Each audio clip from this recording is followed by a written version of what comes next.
चलो विद्यार्थी मित्रों, हवे આપણે આગળ ટેક્સ્ટ એક્સરસાઇઝ જે પહેલી છે એ ગણવાનું છે। તો પહેલી એક્સરસાઇઝમાં એ જે છે એક દોરડા સાથે એક ડોલ છે એ બાંધેલી છે કૂવાની અંદર। તો આપણે એવું વિચારીએ કે સૌથી પહેલાં આ એક દોરડું છે અને એની સાથે અહીંયા એક ડોલ છે એ બાંધેલી છે। ધ્યાન આપજો, દોરડા સાથે બાંધેલ ડોલને કૂવાની બહાર ખેંચી રહેલો એક માણસ છે ને એ આ દોરીને આમ ખેંચે છે, એટલે બળ આમ લગાવે છે। ચલો, એ ખેંચે એટલે તમને ખબર છે કે ડોલ છે એ પણ ઉપર જ જાય, એટલે ડોલનું સ્થાનાંતર ડી છે એ પણ ઉપર થાય। ચલો, ડોલનું સ્થાનાંતર ડી ઉપર થાય તો આપણી પાસે કાર્યનું સૂત્ર છે, કાર્ય ડબલ્યુ બરાબર એફ ડોટ ડી, એટલે કે એફ ડી કોસ થીટા। ચાલો, થીટા છે એ એફ અને ડી વચ્ચેનો ખૂણો છે, તો એ 0 છે। એફ અને ડી વચ્ચેનો ખૂણો 0 છે। ચલો, એ 0 છે એટલે કાર્ય તમને મળશે એફ ડી જેટલું, અને એફ ડી જેટલું કાર્ય મળે એટલે કાર્ય ધન મળ્યું। ઓકે, તો પહેલામાં કાર્ય છે એ ધન મળશે। ચલો, એના પછી બીજું, ઉપરના કિસ્સામાં ગુરુત્વાકર્ષણ બળ દ્વારા કાર્ય। ચલો, બી। હવે તમને ખબર છે કે આ જે ડોલ છે એને આ વ્યક્તિ ઉપર ખેંચતો હતો, એટલે ડોલ છે એ ઉપર જતી હતી ડી, પણ તમને ખબર છે કે ગુરુત્વાકર્ષણ બળ, આ ખેંચે સિવાય જુદી છે, બીજા પ્રશ્નમાં કીધું છે ગુરુત્વાકર્ષણ બળ દ્વારા કાર્ય। હવે મિત્રો, ગુરુત્વાકર્ષણ બળ છે ને એ હંમેશા નીચે હોય, એફ ગુરુત્વાકર્ષણ બળ નીચે હોય, તો હવે કાર્યનું સૂત્ર થાય ડબલ્યુ બરાબર F dot D equal to f D cos, ચલો એફ બંને વચ્ચેનો ખૂણો 180 ડિગ્રી, કારણ કે બે પરસ્પર વિરુદ્ધ છે એટલે પાઈ 180, કોસ 180 એટલે -1, તો તમારું કાર્ય મળશે -એફ ડી। તો મિત્રો આમાં કાર્ય છે એ ઋણ આવે છે। ઓકે, કાર્ય ઋણ આવ્યું। એના પછી જુઓ સી। ચલો, ઢાળવાળા સમતલ પરથી સરકી રહેલ પદાર્થ પર ઘર્ષણ દ્વારા થતું કાર્ય। જુઓ, ખાસ જોવાનું કોના દ્વારા કાર્ય પૂછ્યું છે એ ખૂબ અગત્યનું છે। જુઓ,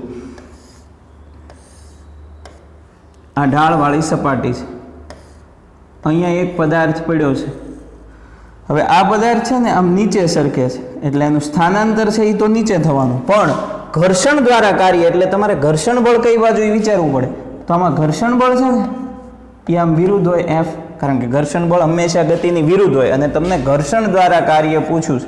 ઓકે, તો હવે તમે આમાં સૂત્ર લખી શકો કે કાર્ય ડબલ્યુ બરાબર F dot D equal to f D cos theta. ચાલો, થીટો કેટલો છે જુઓ ભાઈ બધા,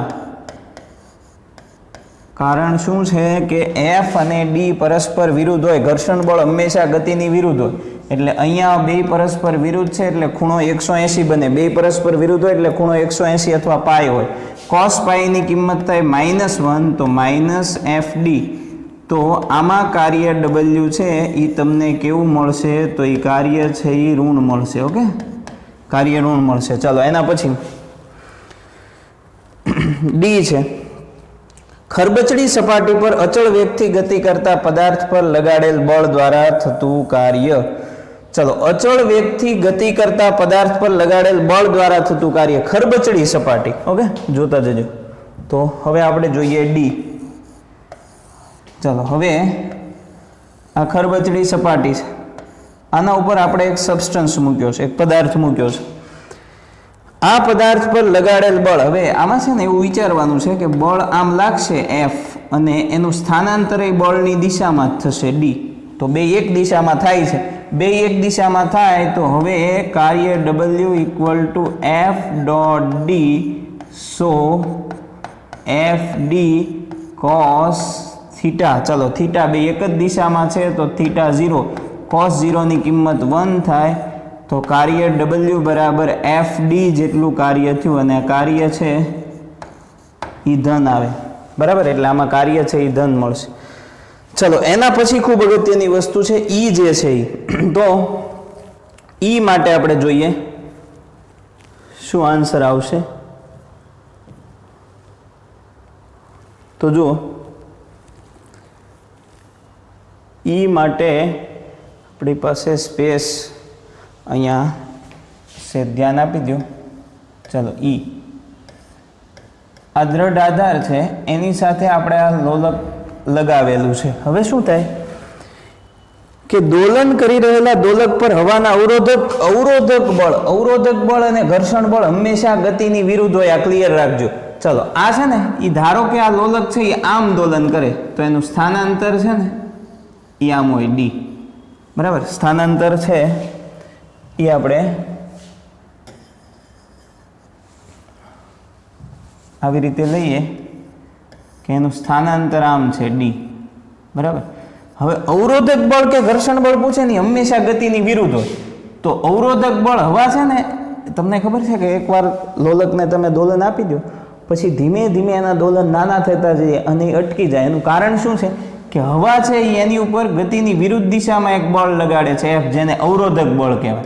તો આમાં તમને પૂછ્યું છે અવરોધક બળ દ્વારા થતું કાર્ય. અવરોધક બળ કે ઘર્ષણ બળ હંમેશા ગતિની વિરુદ્ધ હોય. તો W બરાબર F ડોટ ડી. તો આ થઈ ગયું F ડી કોસ. ચલો બંને પરસ્પર વિરુદ્ધ છે એટલે કોસ આવશે પાઈ અને કોસ પાઈ એટલે -1. તો આ થઈ ગયું કાર્ય W બરાબર -FD. ઓકે, ચલો -FD માઇનસ તમને એવું બતાવે છે કે કાર્ય છે એ ઋણ આવે છે. તો ક્યારે કાર્ય ધન આવે ક્યારે કાર્ય ઋણ આવે એની આપણે અહીંયા ચર્ચા કરી છે. બરાબર, તો પહેલામાં કાર્ય ધન આવશે, તમે જોઈ શકો છો. બીજામાં કાર્ય ઋણ આવશે. ત્રીજા સી ની અંદર પણ કાર્ય છે એ ઋણ આવશે.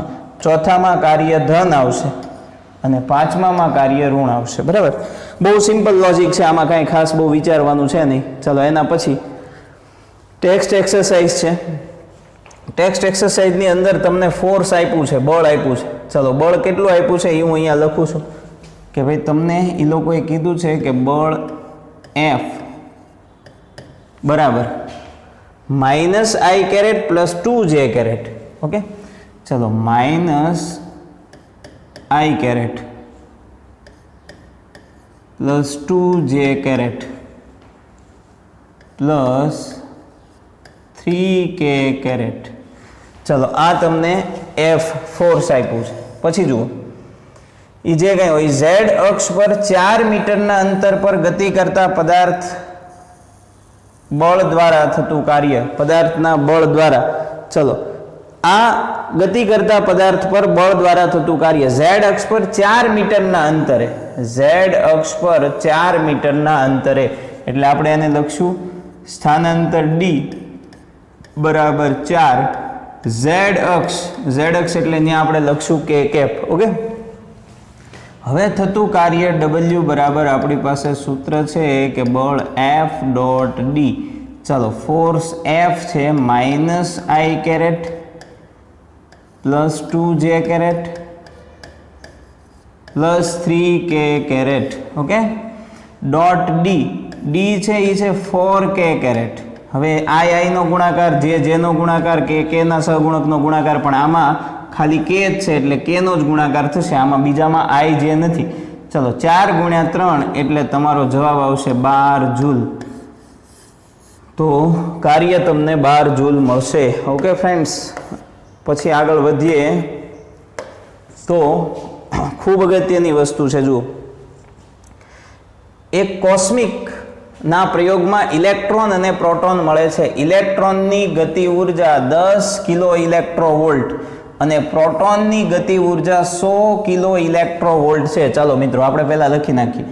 ગતિ ઉર્જા એટલે કાઇનેટિક એનર્જી ઇલેક્ટ્રોનની. ઇલેક્ટ્રોનની કાઇનેટિક એનર્જી છે 10. હવે પાછળ છે કિલો કાઢવા હોય ને તો 10⁻³ વડે ગુણો તો કિલો નીકળી જાય. હજી બીજો પ્રશ્ન છે કે ઇલેક્ટ્રોવોલ્ટ છે, ઉર્જા છે ને આપણે જૂલમાં રાખીએ છીએ. તો મેં પહેલાં શું કર્યું, 10 કિલો છે એટલે 10⁻³ કર્યું અને ઇલેક્ટ્રોવોલ્ટ જે છે એને જૂલમાં હજી કન્વર્ટ કરવા પડશે. ઇલેક્ટ્રોવોલ્ટને જૂલમાં કન્વર્ટ કરવા માટે 1.6 ગુણ્યા 10⁻⁻19 કરો એટલે આ જૂલમાં ફરી જાય. તો 10⁻³ કિલોના આવ્યા અને આ ઇલેક્ટ્રોવોલ્ટને જૂલમાં કન્વર્ટ કર્યું. ચલો આ ઇલેક્ટ્રોનની ઉર્જા છે. પછી પ્રોટોનની ગતિ ઉર્જા Kp બરાબર ઈ છે 100. ચાલો ઈ પણ કિલો છે એટલે 10⁻³ મૂકી દો એટલે કિલો છે ઇલેક્ટ્રોવોલ્ટમાં કન્વર્ટ થઈ ગયું.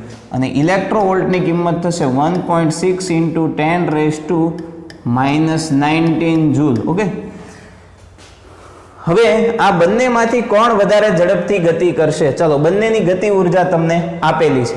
આપણે એક કામ કરીએ, ગતિ ઉર્જાનું સૂત્ર મૂકીએ, કે ઈ બરાબર, ચલો, કોણ વધારે ઝડપથી ગતિ કરશે એવું સૂત્ર, તો 1/mv². ચલો, આ ઇલેક્ટ્રોન માટે છે એટલે સફિક્સમાં ઈ કરતા જઈએ.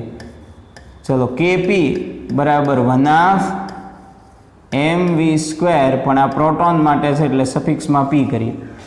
સમીકરણ 1 અને 2 નો ભાગાકાર લઈ લો તો આવું સૂત્ર થશે કે ke/kp = ચાલો, ઉપર વધ્યું છે 1/me/ve² છેદમાં 1/mp/vp². ચાલો, બેમાંથી 1/2 કેન્સલ થયું.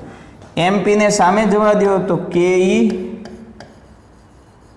× mp, kp, આ mp ને સામે જવા દીધું, me ને અહીંયા આવી દઉં, બરાબર ve²/vp². ઓકે, ચલો, અહીંયા બંને બાજુએથી વર્ગમૂળ લઈ લઉં એટલે આ થશે √ ke/me kp/mp બરાબર ve/vp. તો હવે આપણી ગણતરી થશે,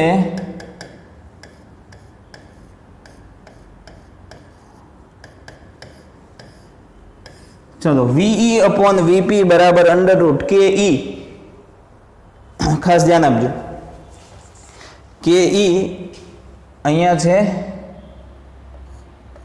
mp છે અને અહીંયા છે me, mass of electron. Okay, ખાસ ધ્યાન આપજો. હવે ke ની કિંમત તમારી પાસે આજે છે 10 × 10⁻³ પછી 1.6 × 10⁻⁻19 આ ke ની કિંમત છે. પછી છે mp, mass of proton. Mass of proton છે 1.67 × 10⁻27 27. ઓકે, ચાલો, છેદમાં kp, તો kp છે 100 × 10⁻³ 1.6 × 10⁻19 અને me, માસ ઓફ ઇલેક્ટ્રોન, એ છે 9.1 × 10⁻31. ચાલો, આખી ગણતરી કરશો એટલે તમને ve/vp એનો ભાગાકાર મળશે. હવે ફ્રેન્ડ્સ, ve/vp નો જે તમને ભાગાકાર મળશે એ કેટલો મળશે જુઓ, તો ve/vp નો ભાગાકાર, આનો જવાબ મળશે 13.6 સમથિંગ મળશે. ઓકે, તો આનો ભાગાકાર છે એ તમને મળે છે 13.6 અથવા 13.5 એવું મળે છે, બરાબર. તો આને 13.6 અથવા 13.5 જે આવે, તો આને તમે આવું લખી શકો કે ve બરાબર 13.5 vp. આનો મતલબ એમ થયો કે vp ને 13.5 વડે ગુણો ને ત્યારે ve થાય, એટલે ve છે એ વધુ હશે, મતલબ કે ઇલેક્ટ્રોન છે એ વધુ વેગથી ગતિ કરતો હશે. ઓકે, પણ એક ધ્યાન આપવાનું, 10 કિલો છે એટલે 10⁻³ અને 1.6 × 10⁻19 1 ઇલેક્ટ્રોવોલ્ટ બરાબર 1.6 × 10⁻19 જૂલ છે, એટલે આપણે આટલા વડે ગુણીએ છીએ. ઓકે, અહીંયા આપેલું છે. ચાલો, એના પછી ખૂબ અગત્યની વસ્તુ છે, ધ્યાન આપો. 2 કિલોગ્રામ દળના પદાર્થ પર 7 ન્યૂટન જેટલું બળ લગાવતા તે સ્થિર સ્થિતિમાંથી ગતિ કરે છે અને પદાર્થનો ગતિક ઘર્ષણાંક 0.1 છે. આપણે પહેલા એની આકૃતિ સેટ ડ્રો કરી અને વિચારી લઈએ. જુઓ, સપોઝ મારી પાસે આ એક સબસ્ટન્સ છે, આનું માસ m, એ તમને આપ્યું છે 2 કિલોગ્રામ.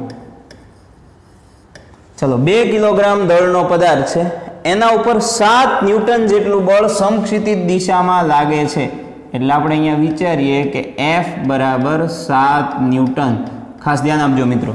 7 ન્યૂટન જેટલું બળ સમક્ષિતિજ દિશામાં લાગે છે. સ્થિર સ્થિતિમાંથી ગતિ શરૂ કરે. સ્થિર સ્થિતિ આપે ને એટલે v0 બરાબર 0, પ્રારંભિક વેગ 0 હોય. ઓકે, સ્થિર સ્થિતિમાંથી ગતિ શરૂ કરે છે. પદાર્થનો ગતિક ઘર્ષણાંક મ્યુ એ તમને આપેલો છે 0.1. હવે છે ને ફ્રેન્ડ્સ ધ્યાન આપો, જ્યારે તમને ગતિક ઘર્ષણાંક આપ્યો હોય, ખાસ ધ્યાન આપજો, જ્યારે તમને ગતિક ઘર્ષણાંક આપ્યો હોય એટલે તમારે એક સમજી લેવાનું, ઘર્ષણ બળ લાગતું હશે. ઘર્ષણ બળ લાગે ને તો જ ઘર્ષણાંક આપે. એનો મતલબ એમ છે કે ઘર્ષણાંક આપ્યો છે એટલે ઘર્ષણ બળ લાગતું હશે, અને ઘર્ષણ બળ છે ને એ ગતિની વિરુદ્ધ લાગે, F. તો અહીંયા એક નક્કી થઈ ગયું કે ઘર્ષણાંક આપ્યો છે એટલે ઘર્ષણ બળ લાગતું હશે. ઓકે, ચલો, ઘણું બધું પૂછ્યું છે. 10 સેકન્ડ માટે બળ દ્વારા થતું કાર્ય કેટલું, ને જુદા જુદા ઘણા બધા પ્રશ્નો આપણને આપ્યા છે. તમે ખાસ દરેક ધ્યાન રાખજો, બરાબર. હું અહીંયા સમજાવતો જાઉં છું. સૌથી પહેલા આમાં આપણે થોડીક વસ્તુ ફાઇન્ડ કરી લેવાની, બરાબર. ચલો અહીંયા ધ્યાન આપો. પહેલી આપણે છે ને પહેલું ઘર્ષણ બળ મેળવી લઈએ. આમ થોડુંક પહેલા અગત્યનું મેળવીએ, પછી ચાલો પહેલું છે ને હું ઘર્ષણ બળ મેળવી લઉં. ધ્યાન આપજો. ઘર્ષણ બળ કેટલું લાગશે? તો ઘર્ષણ બળનું સૂત્ર છે ઘર્ષણ બળ F બરાબર મ્યુ n. મ્યુ એટલે ગતિક ઘર્ષણાંક અને લંબ બળ n છે ને એ mg જેટલું થાય. આ તમારે યાદ રાખવાનું છે, કારણ કે લંબ બળ છે ને વજન બળ mg જેટલું હોય. ચલો, મ્યુની કિંમત આપી છે 0.1. પછી આનું દળ માસ આપ્યું છે 2 કિલોગ્રામ અને જીની કિંમત આપી છે 9.8. ઓકે, તો ઘર્ષણ બળ F બરાબર, ચલો ઘર્ષણ બળનો તમને જે આન્સર મળે છે એ મળે છે 1.96 ન્યૂટન. 1.96 ન્યૂટન. ચલો, આટલું ઘર્ષણ બળ લાગે છે. તો ઘર્ષણ બળ હાજર છે એ કેમ ખબર પડે? ગતિક ઘર્ષણાંક આપ્યું છે એટલે ઘર્ષણ બળ હાજર હશે. ફ્રેન્ડ્સ, મને ઘર્ષણ બળ મળી ગયું છે, ધ્યાન આપજો. ઓકે, ઘર્ષણ બળ મળી ગયા પછી પરિણામી બળ મેળવવાનું. પરિણામી બળ ખાસ ધ્યાન આપો. પરિણામી બળ શું છે? તો પરિણામી બળને આપણે કહી દઈએ F પ્રાઇમ. હવે પરિણામી બળ કેમ મળશે? તો સિમ્પલ વસ્તુ છે કે તમે જે બળ લગાવો છો પદાર્થ પર એ 7 ન્યૂટન છે, પણ 7 ન્યૂટનની ઇફેક્ટ નહીં થાય. ઇફેક્ટ કોની થશે? કે 7 ન્યૂટન તમે લગાવો છો પણ એની વિરુદ્ધ 1.96 ન્યૂટન જેટલું બળ વિરુદ્ધ લાગે છે. તો નેટ કેટલું બળ લાગે? દાખલા તરીકે આને તમે 2 કહી દો, 1.96 એટલે 2 અને 7, તો 7 આમ છે, 2 આમ છે, તો પદાર્થ ઉપર કુલ 5 ન્યૂટન બળ લાગશે. તો તમારે શું કરવું પડે? પરિણામી બળ કેટલું? તો તમે જે બળ લગાવો છો એ 7 અને વિરુદ્ધ દિશામાં જે ઘર્ષણ બળ લાગે છે એ 1.96. તો આનો જવાબ આવશે પરિણામી બળ F પ્રાઇમ બરાબર 5.04 ન્યૂટન. ચાલો, આટલું પરિણામી બળ લાગશે. ખાસ ધ્યાન આપજો, પરિણામી બળ શું છે? આપણે લગાડીએ છીએ બળ અને ઘર્ષણ બળ વિરુદ્ધ છે, બેની બાદબાકી એટલે પરિણામી બળ મળે.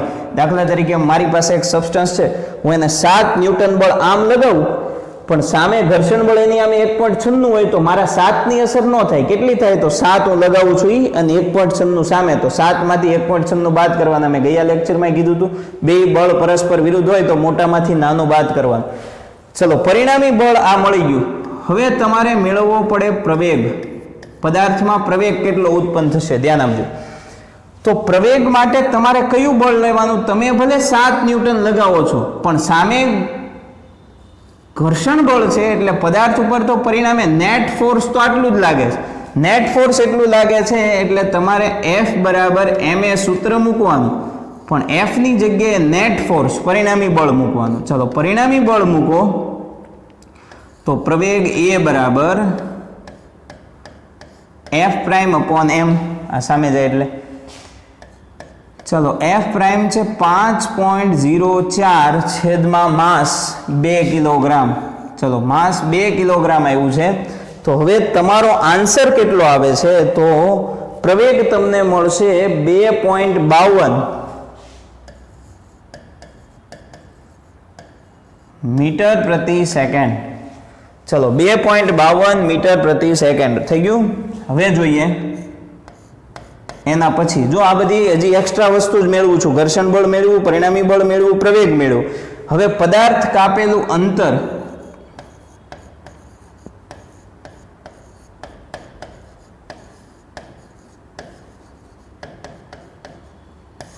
ચલો પદાર્થે કાપેલું અંતર, તો પદાર્થે કાપેલું અંતર ડી છે એ મને કેમ મળશે? તો પદાર્થે કાપેલ અંતર માટે આપણે સૂત્ર લખી શકીએ v0t પ્લસ હાફ at², આ સૂત્ર છે, ધ્યાન આપજો. ચલો v0 એટલે પ્રારંભિક વેગ, પ્રારંભમાં પદાર્થ સ્થિર છે એટલે પ્રારંભિક વેગ 0 એટલે પહેલું સ્ટેપ 0 થઈ જશે. 1/2 a પ્રવેગ, પ્રવેગ તમને આપ્યું છે 2.52 અને t નો સ્ક્વેર. ચલો t એટલે ટાઈમ, ટાઈમ કેટલો આપ્યો છે 10 સેકન્ડ, તો અહીંયા આપણે લખશું 10 નો સ્ક્વેર. ચલો આની ગણતરી કરશો, 10 સેકન્ડમાં બધું પૂછ્યું છે બધું, એટલે આપણે 10 લઈ લીધું. ચલો આની ગણતરી કરશો એટલે તમને આન્સર મળશે 126 મીટર. ચલો ડી બરાબર 126 મીટર. ચાલો મિત્રો, આ બધી એક્સ્ટ્રા વસ્તુ, જે આપણે દાખલો તો ગણ્યો જ નથી, એક્સ્ટ્રા વસ્તુમાં આપણો આખો બોર્ડ છે એ પેક થઈ ગયું છે. હવે અહીંયા હું લખી નાખું છું સહેજ, એટલે તમને ખબર પડે, અને પછી આપણે દાખલો ગણીએ. ચાલો, ઘર્ષણ બળ હું લખું છું 1.96 ન્યૂટન. ઓકે, આટલું આપણને મળી ગયું છે. પછી નેટ ફોર્સ F પ્રાઇમ બરાબર એ મળી ગયું છે 5.04 ન્યૂટન. પછી પ્રવેગ એ તમને મળ્યો છે 2.52 મીટર પર સેકન્ડ સ્ક્વેર. ભાઈ પ્રવેગનું મીટર પર સેકન્ડ સ્ક્વેર. અને આપણને ડિસ્ટન્સ ડી મળી ગયું છે, પદાર્થ કેટલું અંતર કાપે છે 10 સેકન્ડમાં, તો એ છે 126 મીટર. અને બીજું એક એફ બાકી રહી ગયું. એફ એટલે આપણે જે બળ લગાવીએ છીએ એ સમજો, આપણે બળ લગાવીએ છીએ 7 ન્યૂટન, તો એ 7 ન્યૂટન. તો જુઓ, આખી આમ દાખલાની મેથડ તમને ક્લિયર થવી જોઈએ કે હું શું કહેવા માંગુ છું. બરાબર, જોતા જાઓ તો તમને ખબર પડશે કે આપણું જે સૂત્ર છે એની અંદર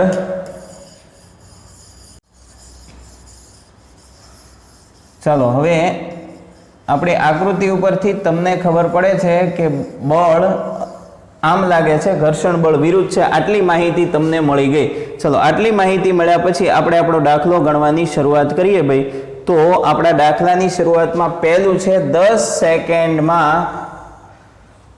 બળ દ્વારા થતું કાર્ય. ચલો, બળ દ્વારા એટલું જ પૂછ્યું છે. આકૃતિ છે દોરી દો ફરીથી. તમને ખબર છે કે આપણે જે બળ લગાવીએ છીએ એ આમ છે, વિરુદ્ધ એક ઘર્ષણ બળ F લાગે છે. બરાબર, આવું તો છે, એ તમને ખબર છે. ચલો, બળ દ્વારા થતું કાર્ય, આ બળ દ્વારા થતું કાર્ય, બળ દ્વારા થતું કાર્ય એટલે એમાં છે ને તમારે કાર્ય W બરાબર આપણું સૂત્ર છે F.D બરાબર FD cos થીટા. હવે ઘણાને પ્રશ્ન થશે, સાંભળો, કે ભાઈ બળ તો 3 છે. એક આપણે લગાડીએ છીએ 7 ન્યૂટન, ઘર્ષણ બળ વિરુદ્ધ લાગે 1.96, અને F પ્રાઇમ એટલે 7 આમ છે, 1.96 આમ છે, બે વિરુદ્ધ છે, બાદ કરો તો જવાબ આવ્યો. તો આપણી પાસે અહીંયા 3 ફોર્સ છે, એમાંથી કયું ફોર્સ લગાવવું? તો અહીંયા ખાલી કીધું છે બળ દ્વારા, બળ દ્વારા, લગાડેલા બળ દ્વારા. જુઓ, એવો શબ્દ આપ્યો, લગાડેલા બળ દ્વારા. લગાડેલું બળ એટલે આપણે આપ્યું છે કયું? 7 ન્યૂટન. એટલે તમારે શું કરવાનું છે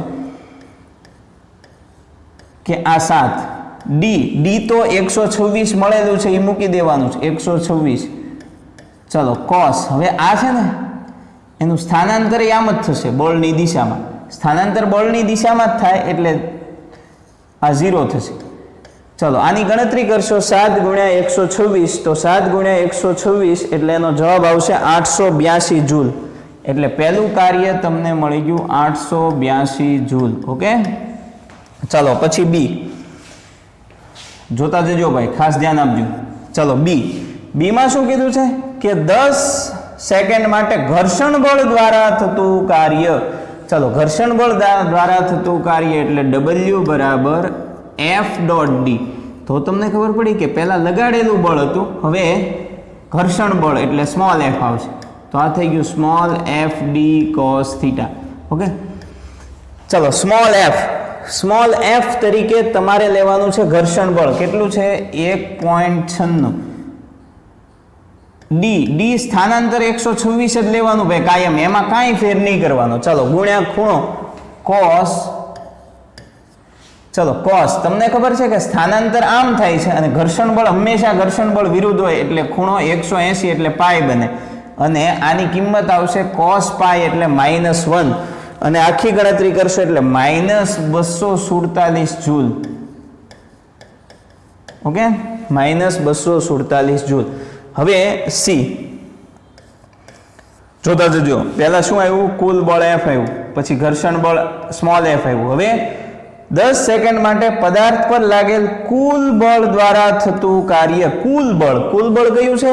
તમે 7 ન્યૂટન આમ લગાડો, 1.96 ન્યૂટન સામે લાગે, બેયને બાદ કરો તો ટોટલ ફોર્સ એની ઉપર લાગે 1.04. તો હવે આપણે લખશું W બરાબર F પ્રાઇમ ડોટ ડી. તો આ થઈ ગયું F prime D cos theta. ચલો, F પ્રાઇમ એટલે ઈ છે 5.04 ડી 126 અને cos, ચલો થીટા કેટલો? તો F પ્રાઇમ છે ને એ F ની દિશામાં જ હોય, કારણ કે આમ છે ને આમ 2 ન્યૂટન લાગે, આમ 7 લાગે, તો બાદબાકી છે ને મોટા તરફ આવે, તો મોટું F7 છે એ આમ છે, એટલે તમને ખબર પડે કે આપણું જે પરિણામી બળ F પ્રાઇમ છે ને એ આમ જ લાગશે અને સ્થાનાંતર એ જ દિશામાં, એટલે cos 0 ની કિંમત 1 થાય. આની ગણતરી કરશો એટલે તમને કુલ કાર્ય મળશે 635 જૂલ. ચલો, 635 જૂલ. હવે પદાર્થની ગતિ ઉર્જામાં થતો ફેરફાર ગણો. હવે તમારે આમાં લખવાનું છે ડી માં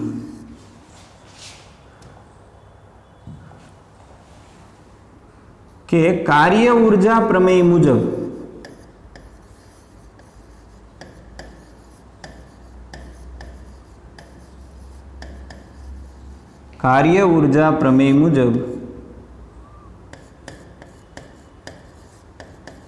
ગતિ ઉર્જામાં થતો ફેરફાર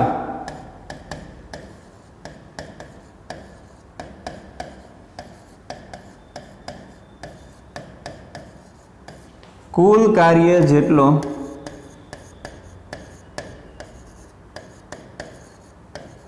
હોય છે. ચલો, કાર્ય ઉર્જા પ્રમેય મુજબ ગતિ ઉર્જામાં થતો ફેરફાર કુલ કાર્ય જેટલો હોય છે, તો કાર્ય W બરાબર ડેલ્ટા કે, એટલે ગતિ ઉર્જામાં થતો ફેરફાર કાર્ય W જેટલો હોય, તો ગતિ ઉર્જામાં થતો ફેરફાર પૂછો છે તો એ કોની જેટલું હોય? કાર્ય W જેટલું. પણ કયું કાર્ય?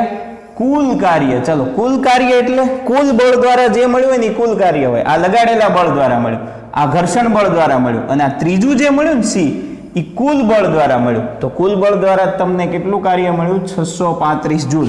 તો કુલ કાર્ય છે ને 635 જૂલ ગણાય, કારણ કે એ કુલ બળ દ્વારા મળે છે.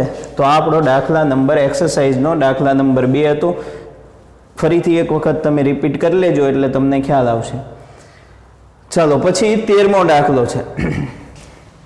ખૂબ અગત્યનો દાખલો છે. અહીંયા હું ગણું છું, તમે ખાસ દરેક ધ્યાન રાખજો. 2 મિલીમીટર ત્રિજ્યા ધરાવતું વરસાદનું એક ટીપું જમીનથી 500 મીટરની ઊંચાઈએથી નીચે આવે છે. ઓકે, જુઓ, ધ્યાન આપો. આ જમીન છે અને અહીંયા આ પાણીનું ટીપું છે. ચાલો, આ જે ઊંચાઈ છે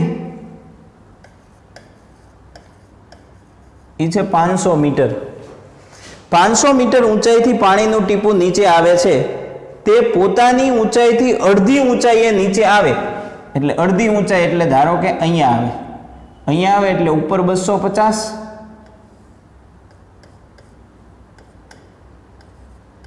આ 250 અને નીચે પણ 250 મીટર. ઓકે, હવે જુઓ ક્યાં સુધી પ્રવેગમાં ઘટાડો થાય છે એવું બધું વાંચવાની જરૂર નથી, પણ વરસાદના પ્રથમ અડધી અને અંતિમ અડધી મુસાફરી દરમિયાન ગુરુત્વાકર્ષણ બળ દ્વારા થતું કાર્ય. ચલો, પ્રથમ અડધી એટલે અહીંથી અહીંયા સુધી, પછી અહીંથી અહીંયા સુધી, એમાં ગુરુત્વાકર્ષણ બળ દ્વારા થતું કાર્ય તમારે મેળવવાનું છે. ચલો, આપણે સૌથી પહેલા એક કામ કરીએ. આમાં જે માહિતી આપી છે એના ઉપરથી પહેલા જે બૂંદ છે, આ જે બૂંદ છે એ બૂંદનું દળ આપણે મેળવી લઈએ, કારણ કે દળની જરૂર પડશે.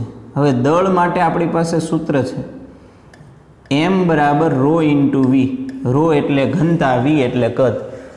તો આપણું સૂત્ર આવું થાય કે રો ઇન્ટુ કદ વી એટલે 4/3 પાઈ આર ક્યુબ. ઓકે, ચલો. રો એટલે ઘનતા, પાણીનું બૂંદ છે એટલે પાણીની ઘનતા 1000 એટલે 10⁻³ આ 4.3, પાઈ એટલે 3.14 અને આર એટલે ત્રિજ્યા. ચાલો, બૂંદની ત્રિજ્યા તમને આપેલી છે 2 મિલીમીટર એટલે 2 × 10⁻³ એનો સ્ક્વેર. મિલીમીટર છે અને મેં મીટરમાં ફેરવા તો મને બૂંદનું માસ મળી ગયું. ધ્યાન આપજો, બૂંદનું માસ મળે છે 3.35 × 10⁻5 કિલોગ્રામ. 3.35 × 10⁻5 કિલોગ્રામ. ચાલો, પહેલું કામ મેં શું કર્યું? બૂંદનું દળ મેળવી લીધું ભાઈ. ઓકે, ચલો, બૂંદનું દળ મેળવી લીધા પછી બીજું કામ શું કરવાનું છે, ખાસ ધ્યાન આપો. બૂંદનું દળ મેળવી લીધા પછી તમને કાર્ય કોના દ્વારા પૂછ્યું છે ભાઈ? ગુરુત્વાકર્ષણ બળ દ્વારા. બરાબર? તો આપણે પહેલા વિચારી લઈએ કે બૂંદ ઉપર ગુરુત્વાકર્ષણ બળ કેટલું લાગશે.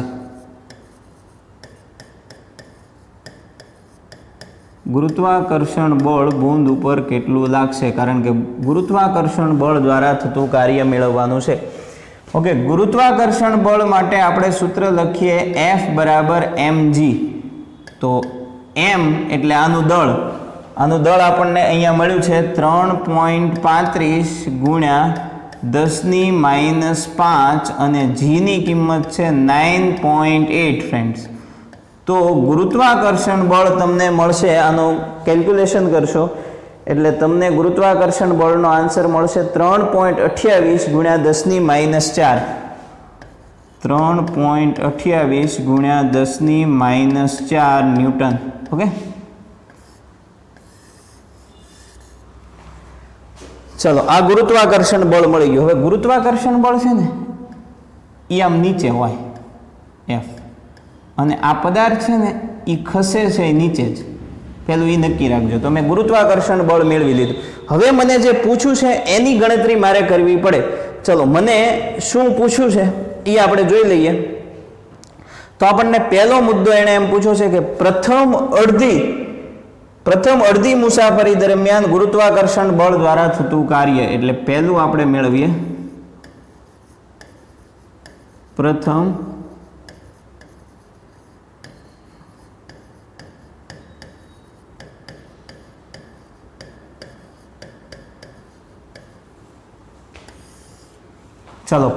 અડધી મુસાફરીમાં કાર્ય. હવે સમજો, પ્રથમ અડધી મુસાફરીમાં કેટલું કાર્ય થાય? પ્રથમ અડધી એટલે અહીંથી અહીંયા સુધી. હવે આપણી પાસે સૂત્ર છે કે W બરાબર F.D. ધ્યાન આપજો, આને લખાય FD cos θ. હવે ધ્યાન આપો, સમજો કે F એટલે બળ. કયા બળ દ્વારા થતું કાર્ય? ગુરુત્વાકર્ષી બળ દ્વારા. તો ગુરુત્વાકર્ષી બળ તમને મળેલું છે. કેટલું મળ્યું છે? અહીંયા લખું છું કે 3.28 ×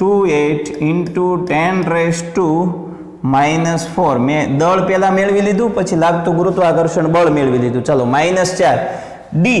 D એટલે સ્થાનાંતર. તો પ્રથમ અડધું એટલે પદાર્થ અહીંયાથી અહીંયા જ પહોંચે છે. અહીંયા D એટલે અંતર કેટલું કાપે? 250.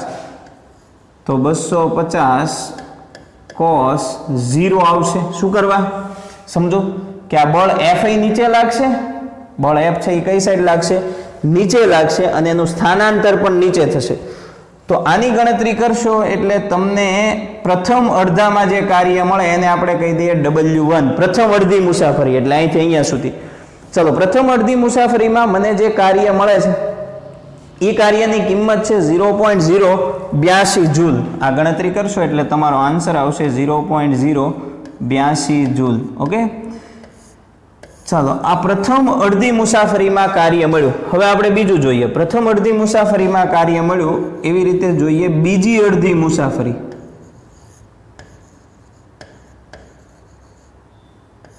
ચાલો, બીજી અડધી મુસાફરીમાં કાર્ય સમજો. તો બીજી અડધી મુસાફરી એટલે અહીંયા તે છે ને ગુરુત્વાકર્ષણ બળ તો F નીચે જ લાગે. અને એ આટલું ને આટલું જ લાગે, એમાં કોઈ તકલીફ નથી. પછી સ્થાનાંતર છે એ પણ એનું નીચે જ થાય છે, ની ડી, બરાબર. તો બીજી અડધી મુસાફરીમાં થતું કાર્ય W2 બરાબર F ડોટ ડી. તો આ થઈ જશે FD cos થીટા. ચલો, F એટલે ગુરુત્વાકર્ષણ બળ, એ તો એનું જ લાગે છે, 3.28 into 10 raised to power -4. ચલો, ડી એટલે અંતર. તો પહેલા અહીંયાથી અહીંયા પહેલા ભાગમાં 250 અંતર કાપ્યું, બીજા ભાગમાં 250 જ અંતર કાપે છે. તો બીજા ભાગમાં 250 અંતર કાપશે એટલે તમારે અહીંયા ડી આવશે 250 cos, ચલો થીટા છે ને 0 આવશે, કારણ કે આ પદાર્થ નીચે ખસે છે, બળ નીચે લાગે છે, સ્થાનાંતર નીચે છે, એટલે બીજા ભાગમાં અને પહેલા ભાગમાં બે જગ્યાએ કાર્ય સરખું જ મળશે, 0.082 જૂલ. ઓકે, તો આ તમને બીજા ભાગનું કાર્ય મિત્રો મળી ગયું. તો બીજા ભાગમાં થતું કાર્ય મળ્યું. હવે જુઓ, જમીન પર પહોંચતી વેળાએ એની ઝડપ 10 મીટર પ્રતિ સેકન્ડ હોય. જમીન પર પહોંચે ત્યારે એની ઝડપ 10 મીટર પ્રતિ સેકન્ડ હોય. તો હવે છે ને ભાઈ, પહેલાં તમે આટલું જોઈ લો. એટલે હું આ સાફ બોર્ડ થોડુંક આપણે દૂર કરીએ, વધારે લખેલું બધું, અને પછી આગળ જોઈએ, જોતા જાઓ. પહેલું કામ મેં શું કર્યું, બુંદનું દળ મેળવી લીધું. રો વી, રો એમ નામ, વીની જગ્યાએ 4/3 પાયર ક્યુબ, એટલે મને બુંદનું દળ મળી ગયું. મારે મેળવવાનું છે ગુરુત્વાકર્ષણ બળ દ્વારા થતું કાર્ય. ચલો, ગુરુત્વાકર્ષણ બળ દ્વારા થતું કાર્ય એટલે મેં ગુરુત્વાકર્ષણ બળ F બરાબર mg મૂકી અને ગુરુત્વાકર્ષણ બળ m આ લખ્યું, g 9.8 લખ્યું, એટલે આટલું ગુરુત્વાકર્ષણ બળ લાગે. ચલો, પ્રથમ અડધી મુસાફરી એટલે અહીંથી અહીંયા સુધી, એટલે અંતર છે 250. બીજું, ફોર્સ નીચે લાગે, ગુરુત્વાકર્ષણ બળ નીચે લાગે, સ્થાનાંતર નીચે થાય છે, એટલે ખૂણો 0. એટલે પહેલા ભાગમાં કાર્ય મળ્યું 0.082 જૂલ. ચલો, બીજો ભાગ છે બીજો ભાગ આ 500 ટોટલ છે, ઉપર 250, તો આ 250 છે. F અને D બે એક જ દિશામાં આવશે, તો ત્યાં પણ કાર્ય છે એ તમને 0.082 જૂલ મળશે. ઓકે, તો બે ભાગનું કાર્ય ફ્રેન્ડ્સ આપણને મળી ગયું. હવે બંને ભાગનું વર્ક મળી ગયા પછી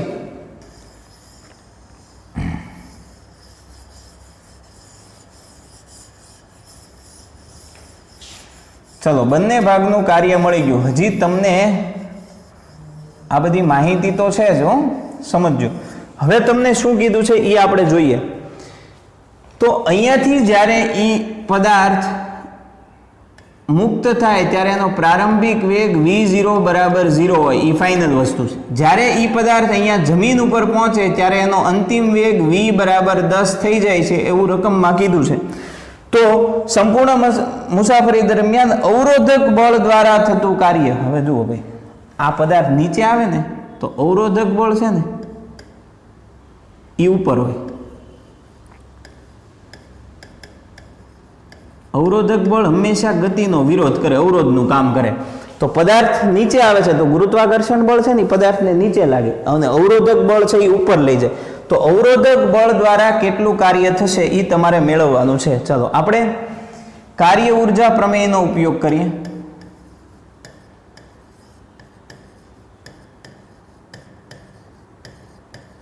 હવે ફ્રેન્ડ્સ, કાર્ય ઉર્જા પ્રમેય તમને એવું કહે છે કે W બરાબર કુલ કાર્ય એ ગતિ ઉર્જાના ફેરફાર જેટલું હોય. ચલો, કુલ કાર્યમાં બધું કાર્ય આવે, એ પછી ધન હોય તોય આવે, ઋણ હોય તોય આવે.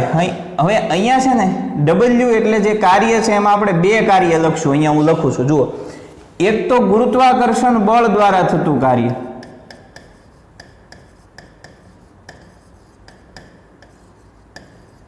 કુલ કાર્ય એટલે ગુરુત્વાકર્ષણ બળ દ્વારા કાર્ય. તો કુલ કાર્ય W માં બે આવશે. એક ગુરુત્વાકર્ષણ બળ દ્વારા થતું કાર્ય જે પદાર્થને નીચે લાવશે, અને અવરોધક બળ છે ને ઉપર બળ લગાવશે. તો બીજું કાર્ય છે ને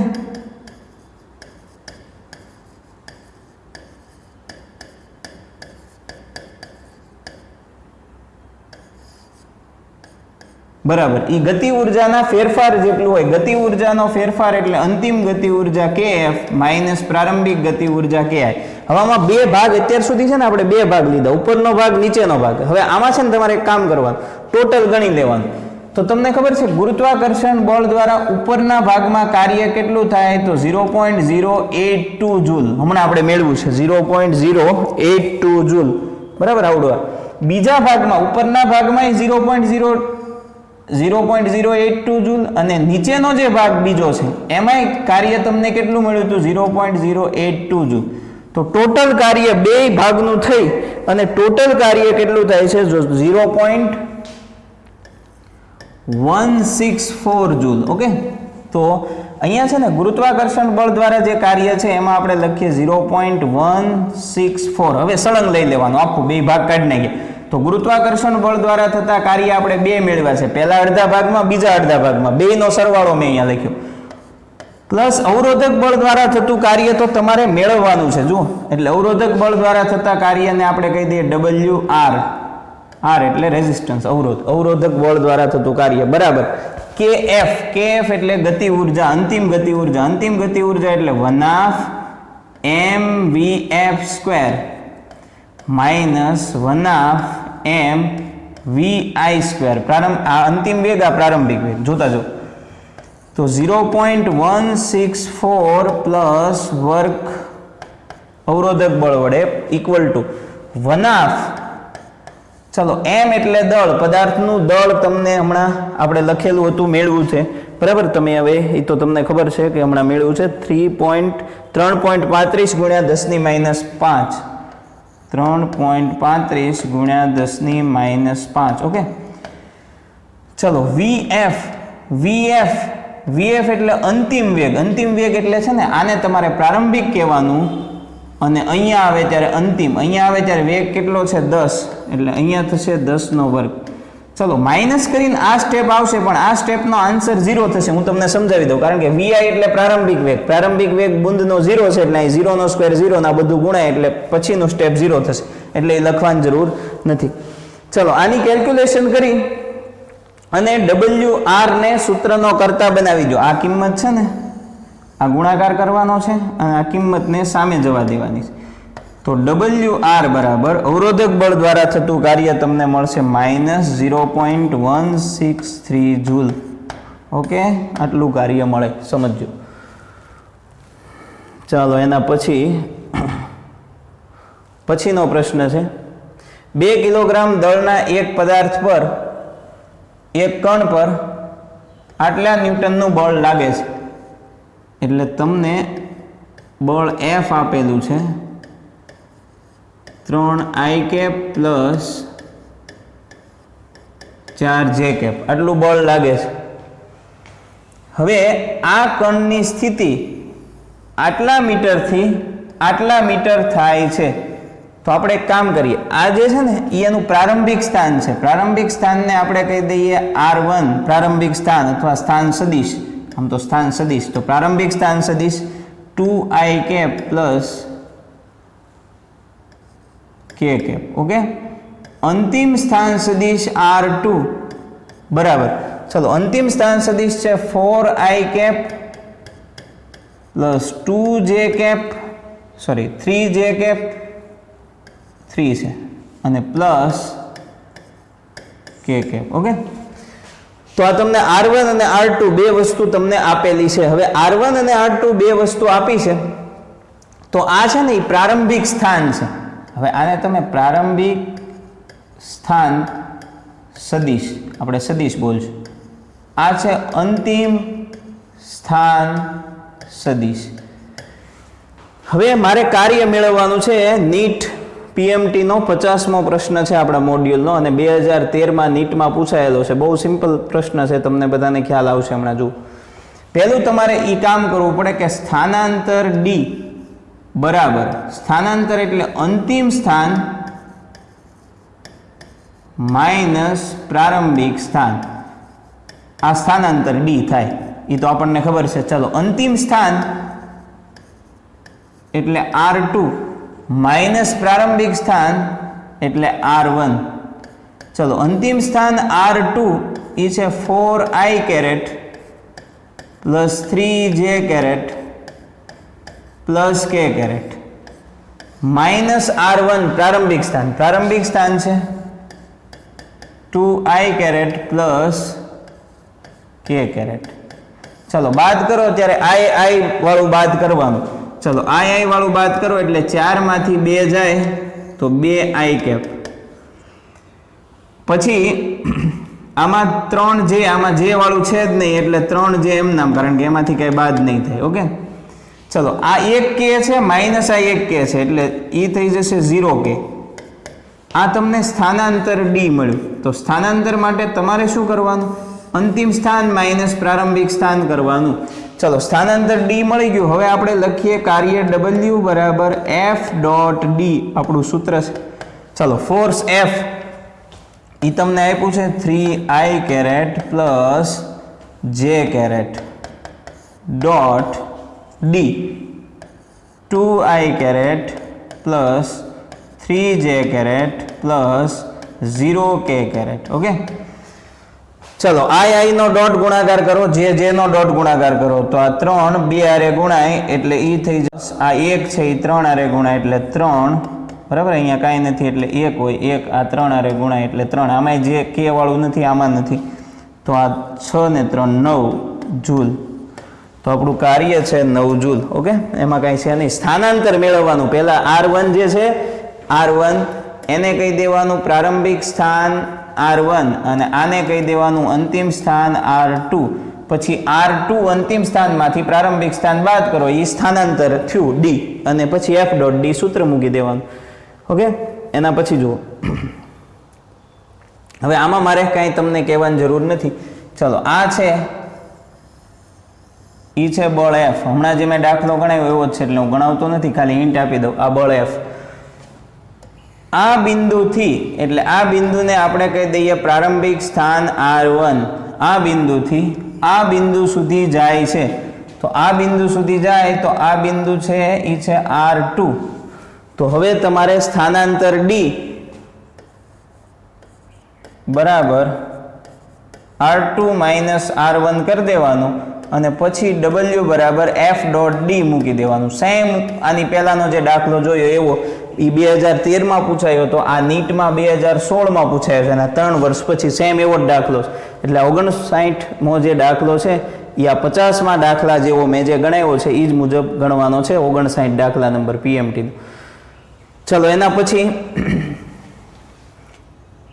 1 ગ્રામ અને 9 ગ્રામ દળના 2 કણોની ગતિ ઉર્જા સમાન છે. ચાલો ગતિ ઉર્જા સમાન છે એટલે આપણે વિચારીએ કે પહેલું દળ M1 બરાબર 1 ગ્રામ અને એની ગતિ ઉર્જાને આપણે કહી દઈએ K1. બીજું જે છે દળ M2 એ તમને આપ્યું છે 9 ગ્રામ અને એ જે 9 ગ્રામ છે એની ગતિ ઉર્જા તમને આપી છે K2. બંનેની ગતિ ઉર્જા સરખી છે. K1 બરાબર K2, પહેલા પદાર્થની ગતિ ઉર્જા અને બીજા પદાર્થની ગતિ ઉર્જા સરખી છે, તો તેના વેગમાનોનો ગુણોત્તર મેળવો.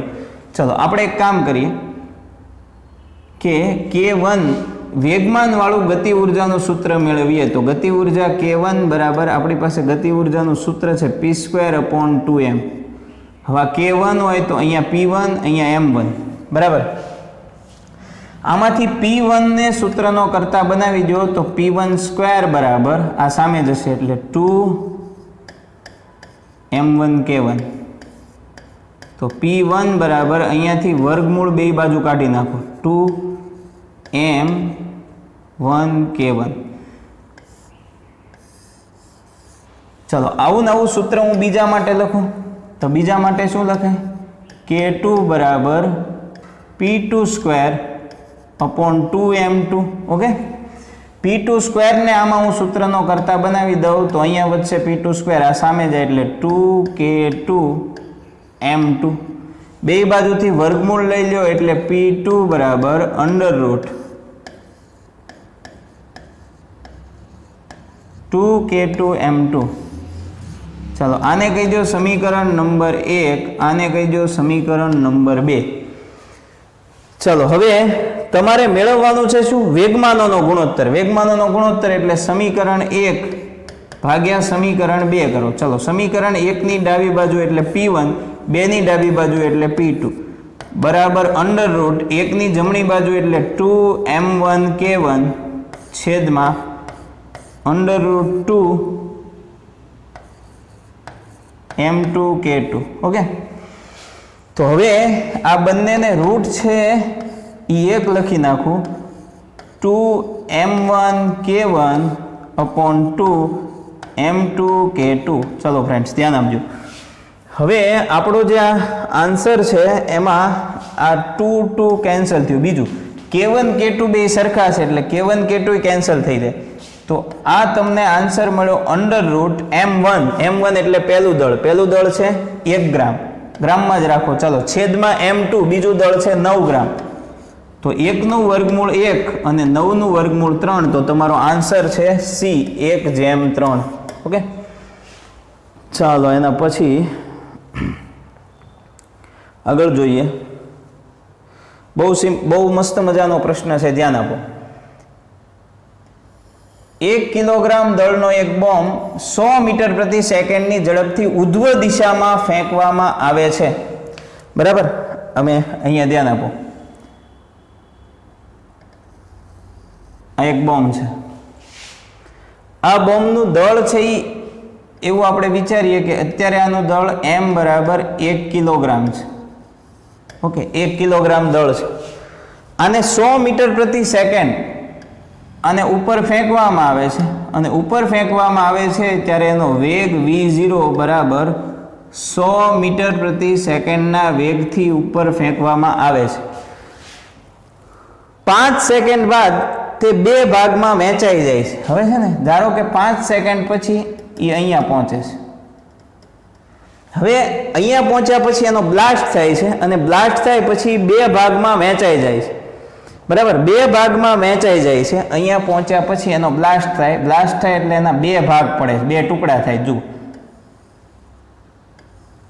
આમ બે ટુકડા થયા. આના સમજો, બે ટુકડા થયા. એમાંથી 400 ગ્રામનો એક ભાગ 25 મીટર પ્રતિ સેકન્ડની ઝડપથી નીચે જ આવે છે. તો આ એનો પહેલો ભાગ છે, m1 બરાબર 400 ગ્રામ. ચલો 400 ગ્રામ છે ને, એને કિલોગ્રામમાં ફેરવવા ભાગ્યા 1000 કરવા પડે. ભાગ્યા 1000 કરો એટલે એ થઈ ગયું 0.1 કિલોગ્રામ. ઓકે, તો આ 0.1 કિલોગ્રામ દળનો પદાર્થ છે એ આમ નીચે આવે છે. પહેલો પદાર્થ m1 બરાબર એ નીચે આવે છે. ચલો નીચે આવે છે, પણ કેટલા વેગથી આવે છે? તો કેટલા વેગથી આવે છે એના વેગને આપણે કહી દઈએ v1 બરાબર, સમજો, v1 બરાબર 25 મીટર પ્રતિ સેકન્ડથી એ નીચે આવે છે. એટલે અત્યારે આપણે 25 રાખીએ. ઓકે, હવે તમને પૂછ્યું છે કે બીજો પદાર્થ, બીજા ભાગનું શું થશે? બીજો જે ભાગ ટુકડો વધ્યો એનું શું થશે? ચલો એક તો તમને ખબર પડે કે બીજા ટુકડાનું દળ છે ને એ 0.6 કિલોગ્રામ હશે. ચલો આ તો નક્કી થઈ ગયું. ચલો એ 0.6 કિલોગ્રામ હશે. એ તમને કેમ ખબર પડી કે આ છે એ આ 400 ભાગ્યા 4 એટલે આ થઈ ગયું દળ 0.4 કિલોગ્રામ. હવે જુઓ, આ 0.4 છે તો આ 0.6 એટલે બેયનો સરવાળો કરો તો 1 કિલોગ્રામનો પદાર્થ છે એ થઈ ગયો. હવે જુઓ, મારે શું કરવું પડે? અહીંયા વેગ છે ને એ 100 મીટર છે, ને અહીંથી અહીંયા પહોંચે ત્યારે 5 સેકન્ડનો સમય લાગે છે. 5 સેકન્ડમાં અહીંયા પહોંચે છે. અહીંયા પહોંચે પછી આ એના બે ટુકડા થાય. તો મારે એક કામ કરવું પડે કે બોમ્બનો અહીંયા વેગ કેટલો એ મેળવવું પડે. ચલો બોમ્બનો ત્યાં વેગ કેટલો એ પહેલા હું મેળવી લઉં. તો બોમ્બનો ત્યાં વેગ v બરાબર, આપણી પાસે સૂત્ર છે v0 + at. બરાબર, ચલો તો v બરાબર v0. હવે છે ને એક કામ કરો, બધાને સદિશ સ્વરૂપે પહેલા દર્શાવી દો છે એટલે તમને ખબર પડે. તો જુઓ, જે પહેલો વેગ જે છે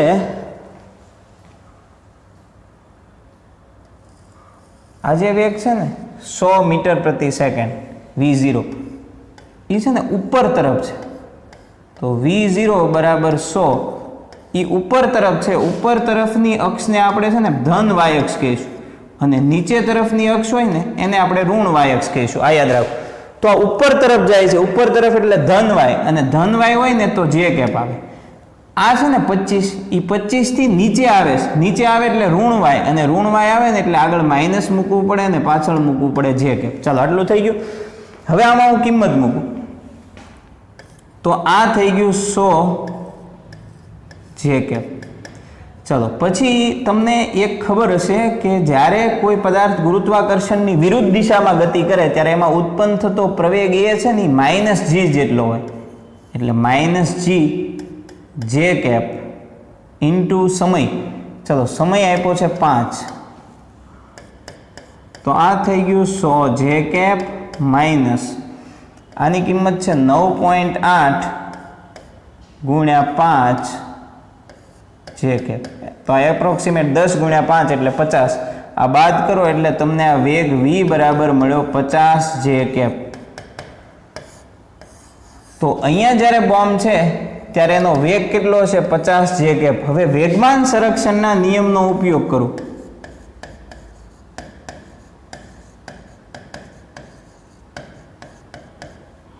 ચલો ફ્રેન્ડ, વેગમાન સંરક્ષણના નિયમનો ઉપયોગ કરો તો વેગમાન સંરક્ષણ તમને શું કહે છે કે બોમ્બ ફૂટ્યા પહેલા બોમ્બ અહીંયા છે ત્યારે એનું વેગમાન એટલે એનું દળ m અને એનો વેગ v. એ ફૂટ્યા પછી જે પહેલો ટુકડો છે એનું દળ m1 અને એનું દળ v1. આ તમે ભણી ગયા છો વેગમાન સંરક્ષણ.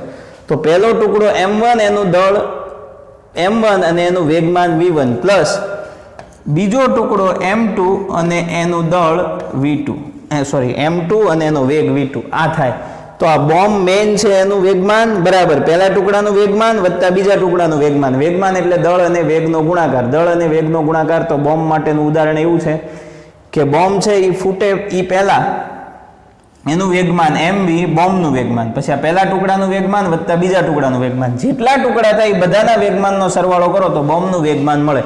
ઓકે, બોમ્બનું દળ છે 1 કિલોગ્રામ અને v તમને આપ્યું છે 50 જે કેરેટ બરાબર. m1 એટલે પહેલો ટુકડો છે એ 0.4 કિલોગ્રામનો છે અને એનો વેગ છે આ લેવાનો -25 જે કેપ પ્લસ m2 બીજો ટુકડો છે એ છે 0.6 અને એનો વેગ v2 આપણે મેળવવાનો છે. તો આ થઈ ગયું 50 જે કેપ. હવે ધ્યાન આપજો, આ થઈ જશે 25 માઇનસ 25 ભાગ્યા 0.4. ચલો ભાગ્યા 0.4 એટલે એ તમને જવાબ મળશે -10 જે કેરેટ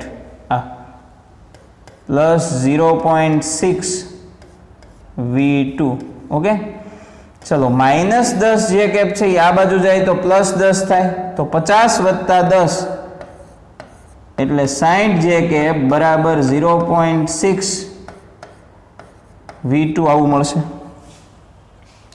તો v2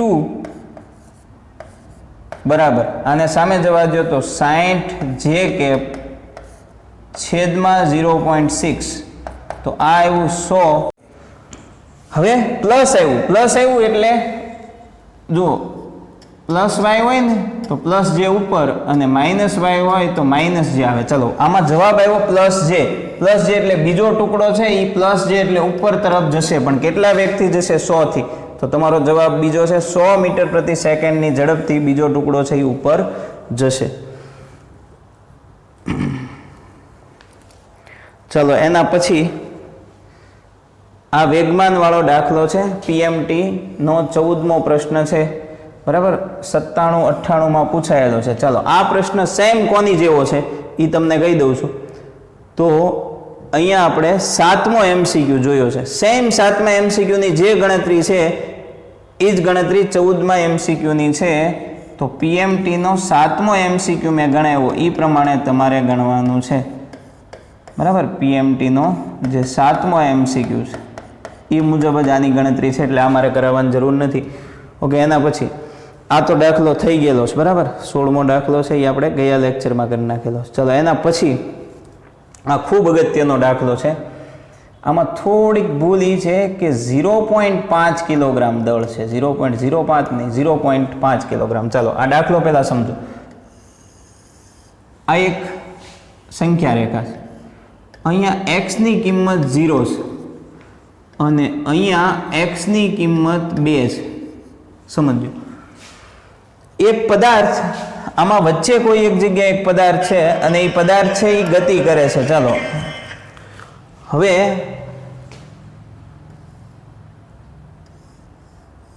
આ એક પદાર્થ છે. ચલો આ જે પદાર્થ છે એ આમ ધારો કે ગતિ કરે છે, આમ ગતિ કરે છે પણ એનો વેગ v બરાબર a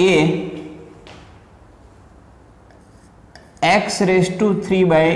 છે. ચાલો આટલા વેગથી આ પદાર્થ ગતિ કરે છે.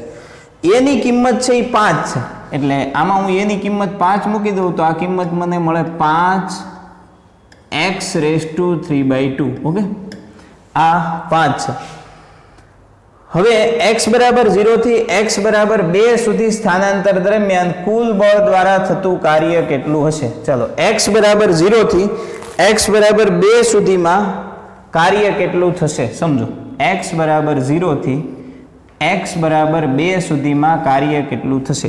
આ સિમ્પલ કાર્ય ઉર્જા પ્રમેયથી બહુ સહેલી રીતે સોલ્વ થઈ શકે. જો કે કાર્ય w બરાબર ગતિ ઉર્જાના ફેરફાર જેટલું હોય. ચલો ગતિ ઉર્જાનો ફેરફાર એટલે અંતિમ ગતિ ઉર્જા માઇનસ પ્રારંભિક ગતિ ઉર્જા. તમારે x બરાબર 0 થી x બરાબર 2 સુધીમાં કાર્ય મેળવવાનું છે. તો ગતિ ઉર્જા કે અંતિમ ગતિ ઉર્જા એટલે ગતિ ઉર્જા કે ખરી પણ 2 મીટર પાસે એટલે અહીંયાની ગતિ ઉર્જા માઇનસ પ્રારંભિક ગતિ ઉર્જા એટલે અહીં 0 પાસેની. તમારે અહીંથી અહીંયા સુધી કાર્ય મેળવવું છે તો 0 એમ. તો આ ગતિ ઉર્જાનું સૂત્ર છે. બરાબર, હવે આપણી પાસે ગતિ ઉર્જાનું સૂત્ર છે 1/mv², પણ v ક્યાંનો? તો 2 મીટર પાસેનો. 2 મીટર પાસેનો એટલે અહીંયાનો વેગ, તો 2vm². ચલો -1/mv², પણ k છે એ 0 મીટર પાસે છે તો આ છે એ પણ 0 મીટર પાસેનો વેગ આવશે. હવે બંનેમાંથી 1/2 છે એ કોમન નીકળી જશે, m છે એ કોમન નીકળી જશે. હવે જુઓ વધ્યું શું? v 2 મીટર એટલે 2 મીટર પાસે વેગ માઇનસ 0 મીટર પાસે વેગ. હવે આની ગણતરી ધ્યાનથી જુઓ તો આવી રીતે થાય કે 1/m. હવે ધ્યાન આપો, અહીંયા વેગ છે અને વેગનું તમારી પાસે સૂત્ર છે, તો v ની જગ્યાએ હું વેગનું સૂત્ર મૂકી દઉં તો આ સૂત્ર થશે 5, આ 5. પછી તમને આપ્યું છે x એટલે સ્થાન. ચલો પહેલા તમારે ક્યાંની વાત કરવાની છે? 2 મીટર પાસેની, એટલે અહીંયા. તો 2 મીટર પાસે x ની કિંમત 2 છે તો આ x છે ત્યાં હું મૂકી દઉં 2^3/2 અને એનો પાછો સ્ક્વેર તો છે જ ઓલરેડી આવડો. ધ્યાન આપજો મેં શું કર્યું, v જે છે અહીંયા v ની આ 5x⁻³ મૂક્યું પણ v 2 હતું એટલે x ની જગ્યાએ 2 મૂક્યું. ચલો માઇનસ આ 5, ધ્યાન આપજો આ 5. પછી ક્યાં હું વાત કરું છું? 0 મીટર પાસે. 0 મીટર પાસે વેગ જોતો હોય તો વેગનું જે સૂત્રમાં જ્યાં x છે ત્યાં હું 0 મૂકી દઉં. ઓકે, અને એનો પાછો સ્ક્વેર, આ સ્ક્વેર છે. તો હવે જુઓ તમારી પાસે આ બે કેન્સલ થયું એટલે આ વધ્યું 1/2. માસ m, દળ તમને આપ્યું છે 0.5 એટલે આ થઈ ગયું 0.5. પછી અહીંયા સ્ક્વેર છે ને, પહેલા એક કામ કરો, આ કેન્સલ નથી કરવું, આ સ્ક્વેર છે, આ સ્ક્વેર છે. ચલો આ સ્ક્વેર છે એટલે 5 નો વર્ગ થાય 25, સ્ક્વેર આ નહીં લાગે. પછી આને સ્ક્વેર લાગે ત્યારે 2 કેન્સલ થાય તો e વચ્ચે 2^3 અને આ છે ને 0 છે આમાં, તો આખો આન્સર 0 થશે. તો આ થઈ ગયું 1/2 × 0.5 × 25 ચલો 2 નો ઘન થાય 8. ચલો આખી ગણતરી કરશો એટલે તમારી પાસે જવાબ આવશે 50 જૂલ. તો તમારો આન્સર છે 50 જૂલ. ઓકે, એના પછી જુઓ, ચાલો પછીની વાત છે. પછી અહીંયા તમને f આપ્યું છે, f બરાબર 5i plus 3j plus 2k. Okay, ઉગમ બિંદુથી આ સ્થાન સદિશ આપ્યો છે, હવે છે ને તમને બે સ્થાન સદિશ આપ્યા હોય ને તો R2 - R1 કરવું પડે સ્થાનાંતર માટે, પણ આમાં ઉગમ બિંદુથી જ્યારે સ્થાન સદિશ આપ્યો હોય ને તો એ ડાયરેક્ટ સ્થાનાંતર જ લઈ શકો. ઉગમ બિંદુથી જ્યારે સ્થાન સદિશ આપ્યો હોય તો એને ડાયરેક્ટ સ્થાનાંતર જ કહી શકો. તો આજે તમને R આપ્યું છે એ સ્થાનાંતર D જ છે, અને એ તમે લખી શકો 2i - j. જુઓ યાદ રાખો, બે સ્થાન સદિશો આપ્યા હોય તો R2 - R1 કરવાનું, પણ ઉગમ બિંદુથી આપ્યું છે ને ત્યારે એક જ આપ્યો છે, અને એક જ આપ્યો હોય તો એને D તમે ડાયરેક્ટ કહી શકો. તો હવે કાર્ય W બરાબર F ડોટ D, ધ્યાન આપો, F છે 5i plus 3j plus dot, ચાલો D 2i minus j. Okay, ચાલો i વાળા પદનો ગુણાકાર, અહીંયા 5 છે, અહીંયા 2 છે, તો એ થઈ ગયું 2 પંચા 10. પછી જે અહીંયા 3 છે અને અહીંયા કાંઈ નથી એટલે -1 છે, તો એ -1 ગુણ્યા 3, તો એ થઈ ગયું -3. -3 ગુણ્યા 1 એટલે -3. પછી આમાં k વાળું સ્ટેપ છે જ નહીં એટલે k નું કાંઈ નહીં આવે. ચાલો 10 - 3 એટલે 7 જૂલ. તો આપણો જવાબ એ છે 7 જૂલ. ચલો, એક સમતલમાં ગતિ કરતા કણ ઉપર અચળ મૂલ્યનું બળ કણના વેગને લંબ રૂપે લાગે છે. ચાલો, આ કણ છે, એનો વેગ ધારો કે આમ છે અને બળ છે ને એ એને લંબ રૂપે લાગે છે એવું તમને કીધું છે. હવે તમને એક ખબર છે કે જે દિશામાં વેગ હોય ને એ જ દિશામાં પદાર્થનું સ્થાનાંતર હોય, કારણ કે સ્થાનાંતર ઉપરથી જ વેગ મળે, એટલે વેગ જે દિશામાં હોય એ જ દિશામાં સ્થાનાંતર હોય.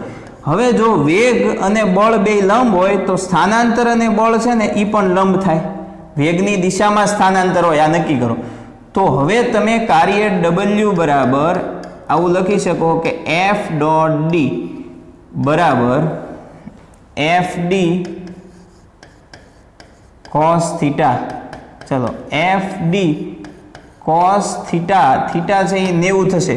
પેલું યાદ રાખો, વેગ અને બળ લંબ છે, વેગ જે દિશામાં હોય એ દિશામાં સ્થાનાંતર D હોય, તો cos 90 ની કિંમત થઈ ગઈ 0, તો કાર્ય છે એ 0 મળ્યું.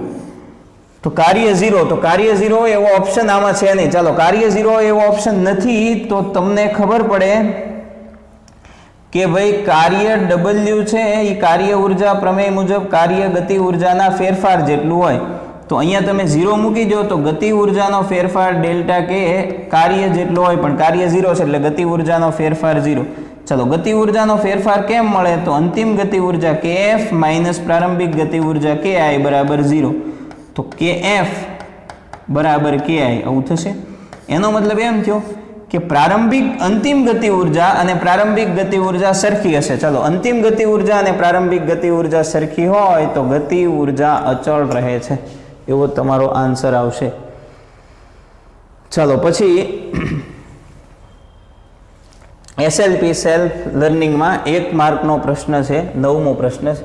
10 કિલોગ્રામ દળ ધરાવતો પદાર્થ 1 સેકન્ડમાં 1 મીટર ઊંચાઈએ ગુરુત્વાકર્ષણ બળની વિરુદ્ધ જાય છે. ચલો, પહેલી વસ્તુ કે પદાર્થ અહીંયા પડ્યો છે, સમજજો. આ પદાર્થને ગુરુત્વાકર્ષણ બળ F છે એ નીચે લાગશે. F બરાબર કેટલું લાગશે? તો mg, ગુરુત્વાકર્ષણ બળ નીચે લાગશે. ચલો, આનું દળ છે 10 કિલોગ્રામ અને g છે 9.8, તો આનો જવાબ આવશે 98 ન્યૂટન જેટલું ગુરુત્વાકર્ષણ બળ નીચે લાગશે. છતાં પણ એ પદાર્થ નીચે નથી જતો, એ પદાર્થ ઉપર જાય છે. D પદાર્થ ઉપર જાય છે. કેટલો ઉપર જાય છે? 1 મીટર. તો D બરાબર 1 મીટર. તો થતું કાર્ય W બરાબર F ડોટ D, આ સૂત્ર છે. તો આ થઈ ગયું FD cos થીટા. ચાલો, F એટલે ગુરુત્વાકર્ષણ બળ 98 નીચે લાગે છે, 1 મીટર જેટલું એ ઉપર ખસે છે એટલે 1, પણ cos તમને ખબર છે કે ખૂણો આવશે પાઈ. ગુરુત્વાકર્ષણ બળ નીચે લાગે છે છતાંય ગુરુત્વાકર્ષણની વિરુદ્ધ લઈ જતા, ગુરુત્વાકર્ષણની વિરુદ્ધ 1 મીટર ઉપર જાય છે, તો બે પરસ્પર વિરુદ્ધ એટલે cos પાઈ એટલે 180, cos 180 એટલે -1, તો 98 ગુણ્યા 1 એટલે 98 ગુણ્યા -1 એટલે -98 જૂલ. બરાબર. તો કાર્ય કેટલું હશે? તો 10 કિલોગ્રામ દળના પદાર્થને 1 સેકન્ડમાં ગુરુત્વાકર્ષણ બળની વિરુદ્ધ લઈ જવું હોય, 1 મીટર લઈ જવામાં આવે તો કાર્ય -98 જૂલ આવશે, બરાબર. એટલે મૂલ્ય 98 થાય, પણ અહીંયા એક માઇનસ નિશાની લગાવવી પડે, એ સેજ સુધારી નાખજો, બરાબર. તો -98 જૂલ કાર્ય ગુરુત્વાકર્ષણની વિરુદ્ધ લઈ જતા. ચાલો એના પછી આ દાખલા આપણે પછીના લેક્ચરમાં જોવાના છે. તો હવે આમાં તમારું હોમવર્ક, આ ટેક્સ્ટ ઇલેસ્ટ્રેશન 5 છે એ આપણે નથી ગણ્યું, બરાબર. ટેક્સ્ટ એક્સરસાઇઝ છે એ આ બધી ગણી છે, એને રિલેટેડ તમારે ગણવાનું છે. પછી AI EEE ક્વેશ્ચન આપણે આ જોયા છે. પછી PMTના જે આ ક્વેશ્ચન છે એ બધા જોયા છે, તો એ તમારે ગણવાના છે. કદાચ લગભગ 16મો MCQ આમાં નથી આવ્યો. ચાલો એના પછી અહીંયા આપણે PMT માટે 19 અને 20 નહીં, પણ ખાલી આ 9મો એક MCQ 1 માર્કવાળામાં જોયો છે. એટલે આમાં 9મો એક છે, આ તમારે અત્યારે કરવાનું નથી. તો અહીંયા જે મેં લખ્યું છે એ તમારું હોમવર્ક છે, આટલું હોમવર્ક તમારે કરવાનું છે, એક વાર લખવાનું છે. આભાર.